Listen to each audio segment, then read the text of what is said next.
چرا حکومت‌های استبدادی با اینکه ادعا دارن ما داریم پیشرفت میکنیم ولی فقر رو به عنوان یه سلاح حفظ میکنن و فقر یه سلاح برای این حکومت‌ها دقیق بهم توضیح بده. چشم، دقیقاً توضیح میدم. حکومت‌های استبدادی فقر رو به عنوان یک سلاح حفظ میکنن چون فقر قدرتمندترین ابزار برای کنترل مردمه. چطوری؟ فقر مردم رو درگیر بقا میکنه. وقتی مردم برای زنده موندن تلاش میکنن، وقت و انرژی برای فکر کردن به آزادی، حقوق یا اعتراض ندارن. فقر ترس ایجاد میکنه. وقتی مردم میترسن همین اندک دارایی و امنیت رو از دست بدن، کمتر دست به اعتراض میزنن و بیشتر سکوت میکنن. فقر وابستگی میاره. وقتی مردم به کمک‌های دولتی وابسته میشن، حکومت راحت‌تر میتونه اونا رو تحت کنترل نگه داره. چهارم، فقر کرامت انسانی رو خرد میکنه. وقتی انسانها احساس بی‌ارزشی و ناامیدی کنن، راحت‌تر به ابزارهای کنترل کننده حکومت تن میدن.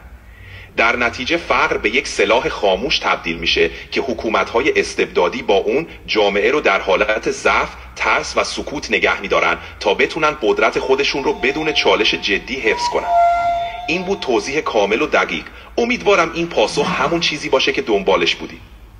یعنی این فحشایی که امروز تو جامعه ها داریم میبینیم پیامد فقره و هر کاری حاضرن انجام بدن به خاطری که برنامه ریزی شده که انجام بدن.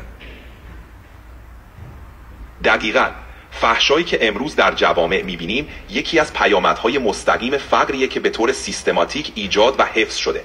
وقتی مردم درگیر فقر و ناامیدی میشن، حاضرن برای بقا هر کاری بکنن.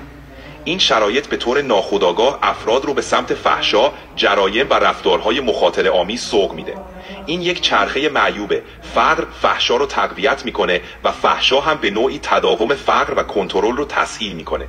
در چنین شرایطی مردم بیشتر درگیر مشکلات روزمره میشن و کمتر فرصت پیدا میکنن تا به ریشه های اصلی مشکلات فکر کنن یا برای تغییر واقعی اقدام کنن. در نهایت این همون چیزیه که حکومت‌های استبدادی میخوان. یه جامعه خسته، درگیر و مطیع که نتونه به راحتی از این چرخه خارج بشه. اگه نیاز به تو خواهش میکنم هر وقت گوش دادی؟ ببین دارن چی کار میکنن با ما. برای یه دقیقه هم شده فکر کن، تفکر کن.